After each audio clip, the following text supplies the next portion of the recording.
Yo, yo, yo, what is up, everybody? This is Colin, back at it again with episode 24 of A New Direction, the podcast where I talk about all sorts of things, just kind of give my opinion on a variety of different topics and advice and whatnot. We just kind of have a good time and hang out. And so today, I've got a standard four-topic episode for us. And I want to also say happy December 1st. I'm really hyped about December 1st. I'm going to be doing the Christmas countdown because I love Christmas, and there will be a lot of Christmas content probably coming this month.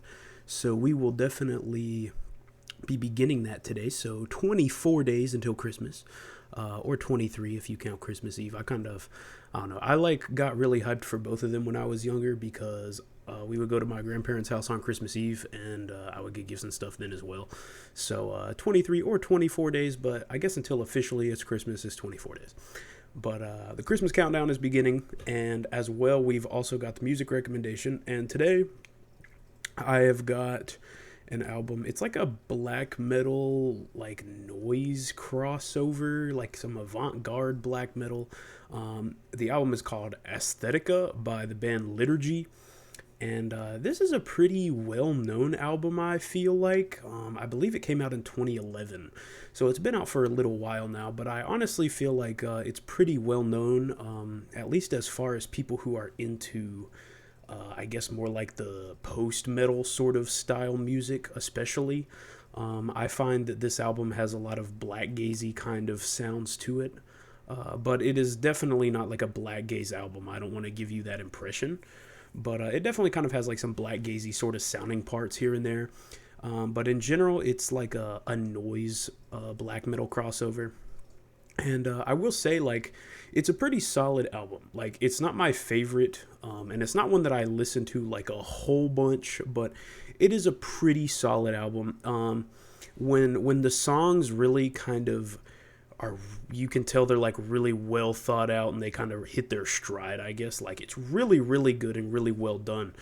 But a lot of the songs kind of fall flat, like they don't all deliver that same kind of energy. And so you kind of get some ups and downs here, but tracks that I would recommend, we've got High Gold, which is the opener. We've got Returner, and we've got Veins of God. All of these tracks are good in my opinion. I like all of these. And there's some really catchy and kind of heavy riffs in this album as well. So you're not going to go wrong, especially if you are, I guess, just wanting to try something new. Like, you can't go wrong with this album. I would give it like a 7 out of 10 probably. It's not perfect, not bad, just a very solid overall listen if you are interested in some black metal, some noise, that crossover, if you never knew you wanted that. But yeah, it's, like I said, it's pretty well done. I would recommend it. But with that being said, we're going to dive into the topics of discussion today. And to introduce this one, you might notice that the lighting is a little bit different, a little bit better. And that is because I got a new monitor. And for the people who, I'm friends with who watch this, y'all know how big of a deal that is. And so for those of you who don't know, we're going to go ahead and explain right off the bat because it's a really funny story, honestly. So I got the Scepter 25-inch 1080p 1 millisecond response time 165 hertz refresh rate gaming monitor on Amazon. They were doing like a Cyber Monday sale. I got it for like less than $200, which is a steal. Mine arrived, perfect condition. The box was not even scratched really or dented or anything was really wrong with it. And there's no dead pixels or anything like that, no screen tearing, no issues that I've had out of the box with it. It's an amazing monitor, and so coming from my old monitor, which is where the story kind of begins, coming from my old monitor, this is a huge upgrade. So the story of my old monitor, I used that monitor for about 6 or 7 years, and it is a 10-year-old monitor. It was manufactured in 2012, so it's pretty much coming up on a decade old. And it was this Acer monitor. I'll see if I can find like a picture from Google to put up, because I really don't want to show off how garbage this monitor was in person. It was all dusty and just like never clean. The screen was nasty. It was very, very worn. But I used that monitor for 10 years, so it was less than 20 inches. I want to say it was like a 19-inch monitor, maybe 18 and a half, something like that. It was really small, and it was the Game Breaker was 1366 by 768, which, for those of you who don't know what that means, that is the resolution of the monitor, and the resolution refers to the amount of pixels width and height. And so the higher those numbers, the more pixels there are going to be, and so that means you're going to have a crisper image. And so that's why you have, 1080p is kind of the standard right now for high definition, but you've got 2160 by 1440, so you got 2K 1440p, and then you got 4K, which everybody knows what 4K is. You buy 4K TVs and everything. It's like the standard TV resolution now. And then you've got 8K, which is above that, and that's kind of still not really like a industry norm yet. I would say 8K is definitely still kind of on its way in as far as the industry is concerned, but you can game in 8K. Linus Tech Tips did a video about it. So take that as you will, but I can't imagine there will be a lot of 8K monitors for a while. But the 1366 by 768, so what does that mean? Well, that means that it was not a 1080p monitor. It was less than 1080p, which means that it was not full HD. And that actually, that resolution, if you were to go buy like a laptop, like a cheaper laptop, like a Chromebook maybe, like if you went and bought like the Samsung Chromebooks that you would like use in school, if you got Chromebooks in school, or like just like a cheap Google Chromebook, that is actually the same resolution that will be on that small little screen that will come in your small little like Chromebook laptop. So I was using a desktop monitor with a laptop resolution for like 10 years. That monitor was around, so 7 of those years pretty much were with me. And so I inherited that monitor from my brother, who gave it to me when I built my first computer. And so for those of you who have been around for a while, I've talked about how I built this new computer here a few months ago. And prior to that, I had this old computer that I built like way back. Like I was in like 6th grade when I built that. So it's been, about 7 years now. And so I built the computer. It was really cheap. If I remember correctly, the part list all in all together was only like $280, $300. And that was the CPU, the storage, the graphics card, the CPU cooler, like everything, the case, the power supply, all of that was included. It was a full build for like $300 back in the day. So RIP to those graphics card and just PC prices in general 2021, because they are way, way higher than they were when I got into the PC building kind of enthusiast sort of market. So I built the computer, and it had like a Radeon like HD series graphics card, and like an Athlon processor. It was really old, but at the time, it wasn't bad. I could play like Gary's Mod, all of the main Steam games that I was playing at the time, it would run just fine. And then I could also play Battlefield 3, and I think I ran Battlefield 4 as well, if I remember. I know I played a lot of Battlefield 3 on that setup, and it would run it just fine. Like, it wasn't perfect. Obviously, I wasn't running it on max settings or anything, but like I could play it, and that's all that really mattered to me at the time. But what motivated me to upgrade the computer was when Battlefield 1 came out. I had played the beta on my old rig, and it wasn't running very well. I was at low settings and still playing like horrible choppy FPS, and so I ended up upgrading. I got the 1060 that is still in my computer today. And I just kind of upgraded across the board. But the one thing I did not upgrade was the monitor. And so I got this new graphics card, the 1060, and it did not have a VGA input. And so the VGA is the connector type that ran from the monitor in the computer so it would display. My graphics card was actually too new for the VGA to be like a supported input type anymore. And so rather than buying a new monitor, I just was like, screw it, we're just gonna buy an adapter. So I got very quickly, we ordered it at Best Buy and went and picked it up the same day. I want to say it was a VGA to HDMI adapter that you plugged in. Man, that was so bad. It worked. I want to make it clear that it did work. So I was able to use that god awful monitor on that computer. But the input was not very good. You could definitely tell it was like an adapter, and it wasn't a very quality one at that. I could plug it in and it would get the input not supported error and all that stuff, and I would have to unplug it. And the bug that I always had was, for some reason, Sometimes, like every time I would boot the computer on from like a cold boot, the resolution would change. So it was 1366 by 768, like native resolution. So that like out of the box, that is the highest resolution it could do. But like when I would unplug it and plug it back in, it would like drop down to like 800 by 600 or like some like 1024 by 720 or whatever. Like the resolution would just drop for no reason when I would boot it up. So I'd have to go in the back of my computer and unplug it and plug it back in, sometimes a few times to get it back to native resolution.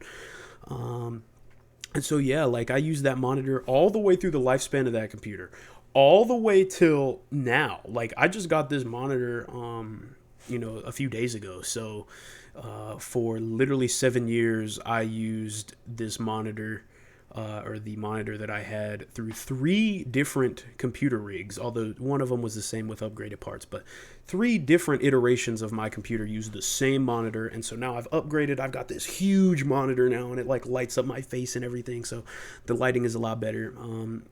And so, yeah, I'm really grateful for that. And the difference is just incredible. The 1080p, like I didn't realize how much bigger of a resolution 1080p was compared to 1366 by 768. But like when I like booted everything up, it still had my icons and like their old location from the old monitor, and like there was so much more space that I could just drag them over. So like now I have a whole bunch of free space on my desktop. It's great. That and the refresh rate is the biggest difference. If you've never used a high refresh rate product before, I highly encourage you to do that. It pretty much is just like the refresh rate, I guess, is how fast the animations and everything refresh, like how quickly they appear on screen. I mean, I'm not really sure how to explain it, but it's a very noticeable feeling. So typical displays are like 60 hertz, which is the industry standard, or was the industry standard, although it's kind of migrating to 120 hertz now. But the 60 hertz, like you can feel it when you switch to a higher refresh rate product and then go back. But like on 60, like the swiping, it's like on your phone. Like your swiping feels smooth. But then when you get like a 120 hertz phone, like what I have, the OnePlus 9, I have 120 hertz. So like you swipe and it's just so much smoother. Like it literally feels smoother. Like I don't know how to describe it. Like it literally feels smoother. It feels better to use. And something about it is just a lot better. And so this monitor being literally 100 more hertz than my old one, the 165 hertz, it's incredible how smooth it is. Like games just feel amazing. I don't know how to describe it. It's something you really have to experience. But overall, Scepter monitor, 25-inch. I highly recommend it. It's a great monitor, and I'm glad that I got the 25-inch and not the 27-inch, because my desk, like this monitor is huge. Like it takes up a bunch of space. I'm not sure how I'm going to run 2 monitors yet if I decide to do that, but we'll figure that out. But with that being said, we're going to transition now into another tech-related topic. This is one that I would say is very prominent in the tech community, and it is the iOS versus Android debate, the Apple versus Samsung, which I guess is not the best way to put it, since Samsung is not the only Android manufacturer, but like to the majority of people, that's kind of what they'll know it as, the Apple versus Samsung debate. And so I feel like I kind of have an interesting perspective that I can kind of give to this situation, because I've actually used both iPhone and Android extensively. I've had more Android phones than I've had iPhones. However, I had an iPhone 11 Pro Max that I used for like almost the entire 2 years that I was paying on it. It was a great phone. I mean, I had, before that, I had a iPhone 7 Plus, I believe, is the phone that I had that was an iPhone before that. And then in between those phones, I had the Google Pixel 2 XL, which to this day is probably my favorite phone I've ever had, the Pixel 2. And we'll kind of get into that here in a second. But I guess the main debate between, iOS and Android is iOS in general seems to have a more, I don't want to say cult following, but there are a lot of people who love Apple, who love iOS, and who are very passionate about that, and that's okay. Apple definitely makes some really cool products. And the iPhone, I mean, there is a reason why iOS and iPhones in general are just so popular. Like, They are incredibly simple to use. They're very intuitive. Anybody can pick up an iPhone and know how to use it, what to do with it, how to download apps, take pictures, all of that. Everything is very self-explanatory, and everything is very connected with iOS. You have the AirPods, you've got the Apple Watch. Everything is just very seamless and pairs very easily. And Android doesn't really have like an ecosystem quite like that. And then, also iOS has, the iMessage, the FaceTime, all of that stuff that also is going for it. But on the Android side, you've kind of have a lot more like individual user tailored experience where you're able to go in and customize everything on your phone. Your base apps, like your primary apps, kind of like how you can pick a default browser on your computer. You can do that with Android. You can change your launcher, which will completely switch up the way your phone looks. You can get icons, live wallpapers, widgets, which there are widgets on iOS, but Android widgets are way ahead in my opinion. The notification shade is a lot more, I feel, useful on Android. And Android in general just pushes a lot more new and innovative features compared to iOS, which is, I think, one of the reasons why I prefer it so much. All of the stuff I listed, the customization and everything, but the features, iPhone is on the iPhone 13 Pro at this point, and they just now added 120 hertz refresh rate as an option, and I don't even think it can be turned on like all the time. Like, it's like only in certain like the phone kind of determines when the best time to use 120 hertz is. My phone, I turn it on, it's on 120 hertz. It's been on 120 hertz since I got it. Everything is 120 hertz. It's great. And not to mention, my phone is considerably cheaper than the latest iPhone as well. And I've talked plenty about my phone before. I did like a little review about it at one point. But the price of Android is also very attractive, and there's Magnolia in the background. Shout out Magnolia down there. But yeah, I don't know. I think that Android offers a lot more user customization, and is a lot more focused on using your phone not only as your phone, but like also as like a work tool. Your ability to plug your phone into your computer and just seamlessly transfer content. You don't have to install like an iTunes or anything like that. You can seamlessly transfer content. You can use your phone as an audio interface. Your Android phone is a very capable tool. It's like having a desktop in your pocket, while having an iPhone is kind of like having a MacBook in your pocket. They're different. They're different features, different functions, and they're designed overall, I think, for a different type of user. I think in general, the majority of phone users would be very satisfied with an iPhone. And if you're on the fence about, having an iPhone or having an Android phone, I think it's very important to kind of identify what your uses are. Like, what cases are you going to be using your phone in? Because, like, for me, I'm a big fan of like I said, the personalization, being able to have a phone that I can make as customizable as possible and kind of have as like a very sleek and simple design. It's not cluttered, it's smooth. And Android really does that for me. I literally have one page on my phone of apps. It's the home screen, and it's got like 9 apps on it, and that's it. Like, that's all I use. They're right in the middle, and everything just looks clean. There's a lot of free space. That's just kind of how I like it. And you can't really do that on iOS, or at least not yet at the recording, or as of the recording of this video. And I just think the Android overall kind of offers the cheaper price that I was attracted towards, as well as the features that I am more keen about. The higher refresh rate, I believe the OnePlus 9 has a little more RAM as well than like the iPhone typically comes with.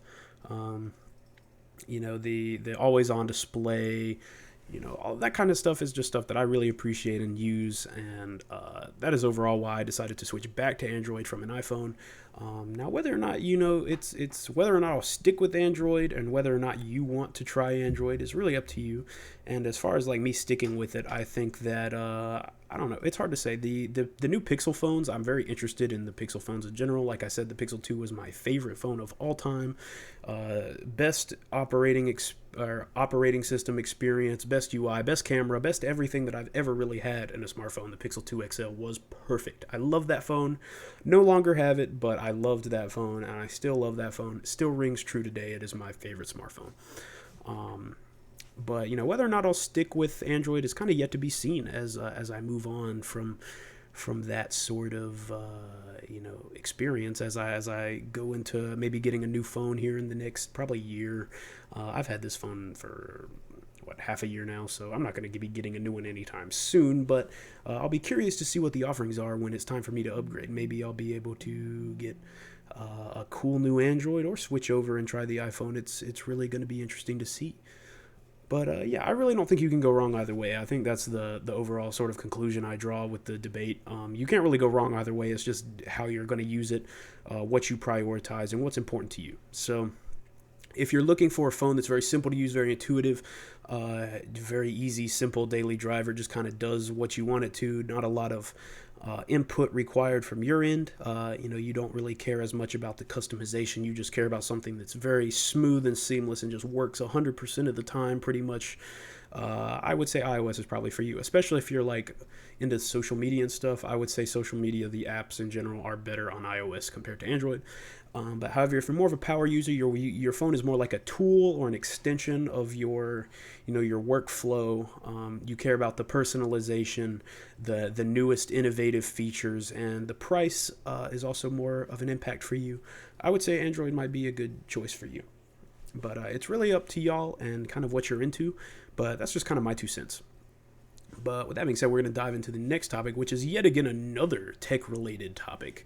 Today we're going to be talking about the Oculus Quest 2 because I just bought one. I bought one yesterday, and I've gotten to use it a little bit here. I bought Blade and Sorcery, and so I got to mess around with that a little bit this morning before I had to go out and about.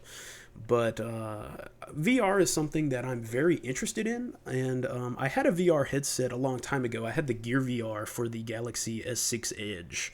It was included with that phone when my parents had picked it up. I believe they gave it to them. And so I had a little VR experience, but the Gear VR back then was a very primitive VR experience, at least compared to what we have now in 2021. And so my experience with the Gear VR was overall positive, but I was curious to see kind of what I would be able to get in today's market, and I just happened to be at Best Buy. I had just read about the Oculus Quest 2 that day, literally the same day, pretty much discovered what it was, and I went to Best Buy. They had them there, and I was like, screw it, we're just going to buy one. We're going to try it out. I mean, I had the money to spend, and I kind of had a hole in my pocket, and so we decided to buy an Oculus Quest 2. And so right off the bat, I will say that the Oculus Quest 2 is an incredible VR experience for the price, especially. Now I've never tried higher end hardware. I've never tried like the Valve Index or the HTC Vive. I've never tried any of those higher end offerings.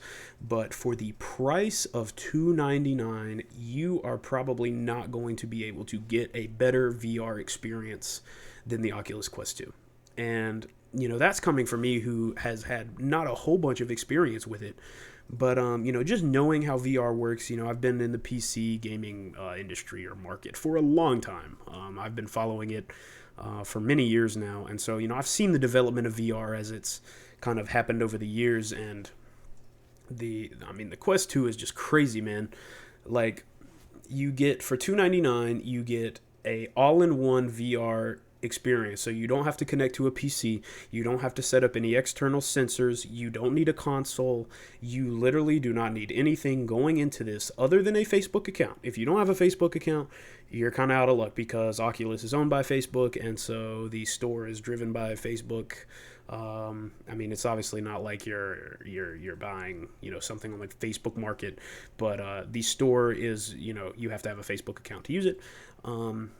But other than that, you literally do not need anything else to run this hardware. Like, it comes with the battery. It even comes with the batteries pre-installed into the hand controllers, like the AA batteries. They come pre-installed out of the box. So you set it up, you adjust the lenses. I've had to put the glasses spacer in there because I'm literally blind as a bat without my glasses on. Even to the point up close, I was putting this headset on and everything was still blurry. But put the glasses spacer on, it fits fine. I have to wiggle it a little bit to kind of get my glasses to seat comfortably since the frames are a little bigger. But once you get them seated, it's incredibly comfortable. The audio is really, really good. It's like surround sound or something. Like it feels, you can hear the sound from all directions, but I don't know if they've got like speakers in the headband or what's going on with that. But the audio is incredible. The battery life is good. The overall rendering, like the VR, is very high quality, and like you literally feel like you're there. I downloaded the Super Hot demo because I bought Blade and Sorcery over Super Hot because I've played Super Hot before, but I'm definitely gonna have to buy it in VR. But Blade and Sorcery was one that I had already been interested in, and so I bought that one instead. But the Super Hot demo, like you're getting hella immersed in this. Like I was standing here in my bedroom playing it earlier, and I was like fisting my TV because I was like on the edge of the boundary of the play area or whatever, and like it's just like you're there. Like it is insane how realistic it is. And I mean, you've got all the apps too. Like you can watch YouTube or Netflix, and like I know the Netflix app, like it like renders you on like a couch with a fireplace, and there's like a TV, and you can just watch Netflix. Like it's so cool. But the YouTube one is also really cool. Like you can adjust the screen size, and like it's really like being at a theater. That's how I would describe it. So overall, like if you've never experienced VR before, and like I said, like I had some VR experience, but it was not very in depth. The Gear VR, like I said, was not exactly a high end, I guess, VR experience, and neither is the Quest 2. I don't want to make it sound like the Quest 2 is going to stack up to the Valve Index kit, because that's not really what it's designed to be. But the price to performance is unbeatable. And the amount of games and options that are available on the store, I mean, you can buy whatever you want. There's so many different games on there. There's shooter games, racing game, puzzle games, just relaxing games. There's like simulation games. I'm definitely going to buy Job Simulator, which is a huge game. I've seen it before, but that's a game I've really wanted to play. And so we are definitely, we are definitely going to be buying that one. But I mean, I don't know. Like, I think it's crazy how good VR tech has gotten in the past, like, 5 years, because I had that Gear VR probably about 5 years ago, and back then VR was still kind of like a new thing. So the fact that it's gotten this good in just 5 years, I'm excited to see what it's going to look like in the next 5 years or the next 10 years. Like, are we going to be doing VR stuff like all the time? Like, are we going to go to school in VR? I mean, that won't really apply to me, but are the future generations going to go to school? Are we going to go to doctor's appointments in VR? Are we just going to like live in this metaverse thing? Which NFTs, on a sidetrack, is something I'm not very knowledgeable about. So maybe I'll do some research on that and talk about that as well, because the whole metaverse thing is a big thing in the news right now. So and I know Facebook and Oculus are kind of a big part of that. So maybe we'll get into that and see what kind of information I can dig up. But the Oculus Quest 2, I highly recommend it to anybody who wants something cool. Like, it's a cool gift for like your kids or your grandkids or your nephew. If you're buying a gift for someone who's younger, the Quest 2 is a great option. If you are a gamer and you want a all-in-one VR experience, it is an incredible option. It's like the only option. If you want to play VR but you don't want to run it off of a console or a computer, you don't have the space for it, it is the only option, really.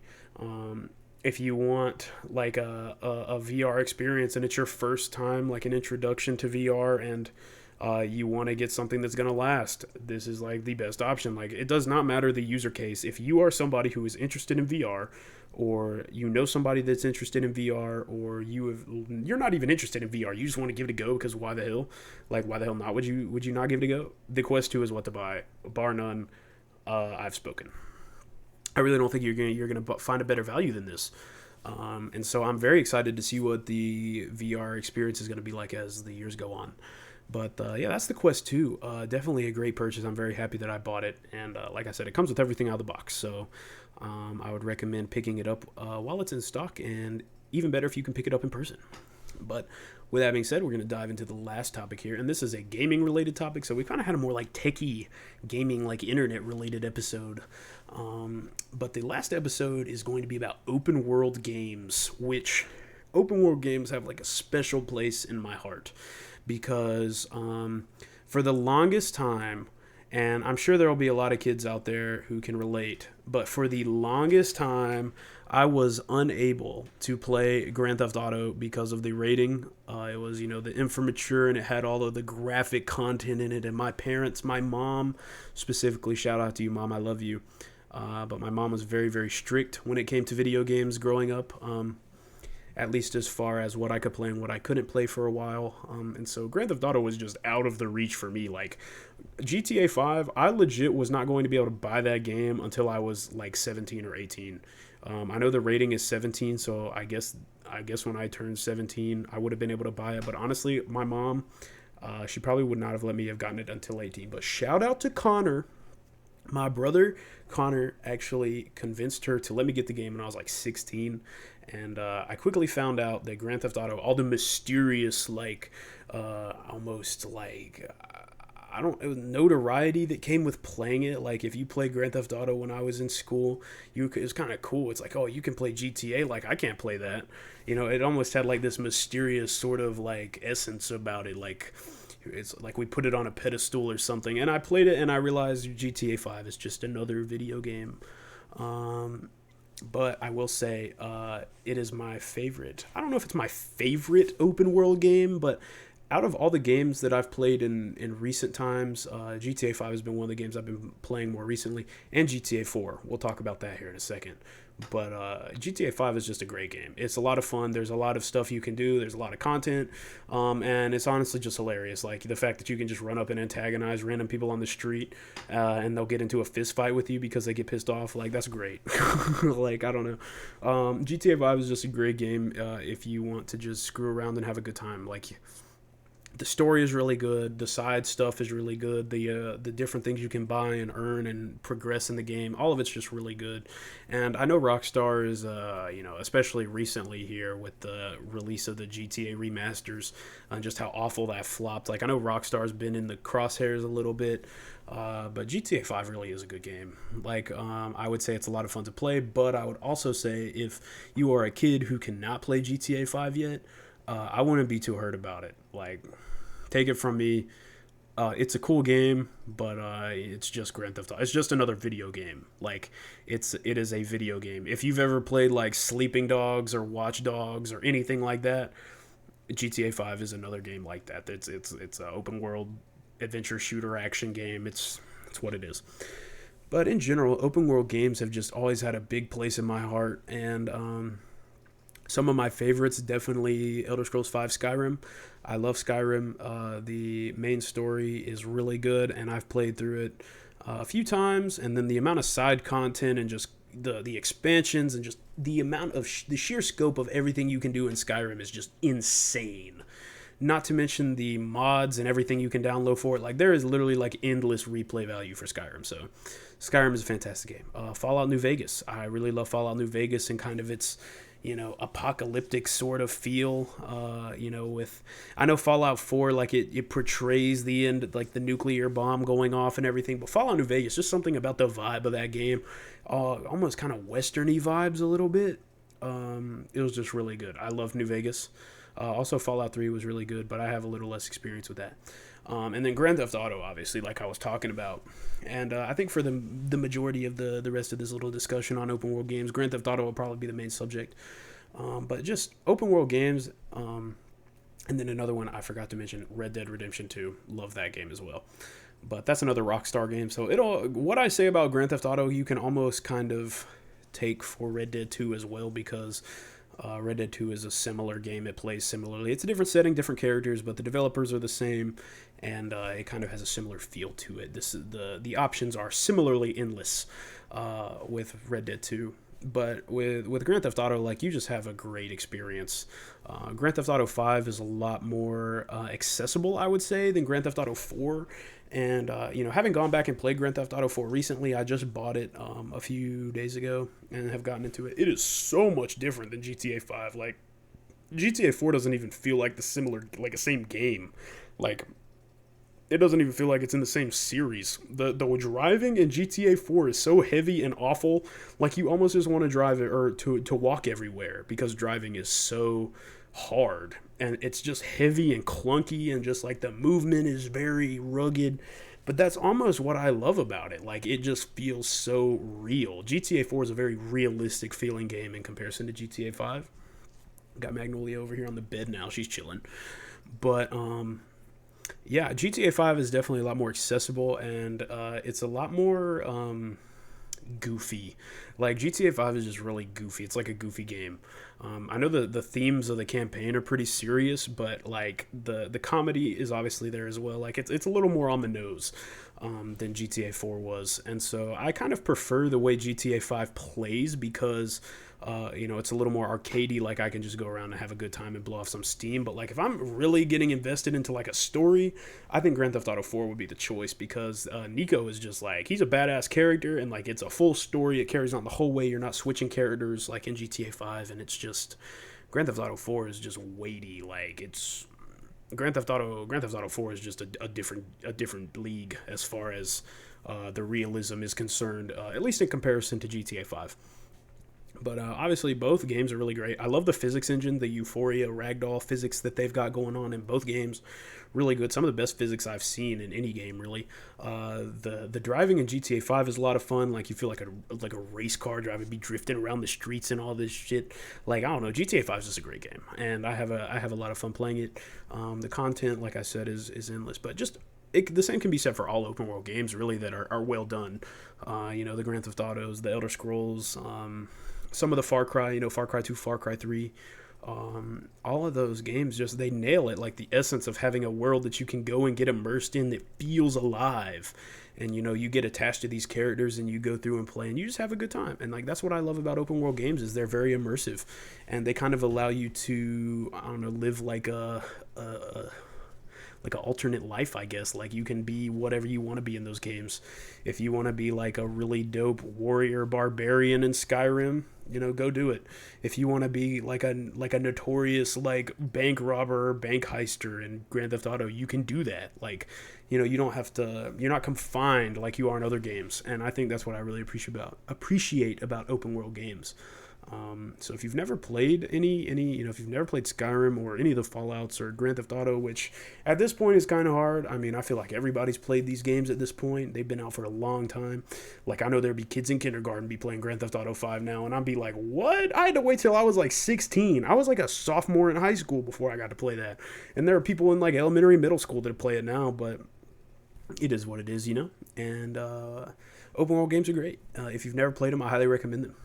But with that being said, I think that's pretty much going to wrap up this episode. I hope you all enjoyed and found the content pretty enjoyable today.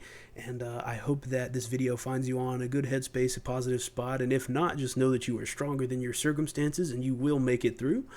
I'm excited for the Christmas content that'll be coming up. Maybe we'll do some deep dives and stuff on Christmas and just talk about like a whole bunch of different Christmas stuff. And, I love Christmas. It's great.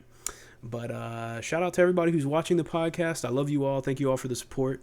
And with that being said, this has been A New Direction, episode 24. I have been Colin, and stay chill. I will talk to you all next time.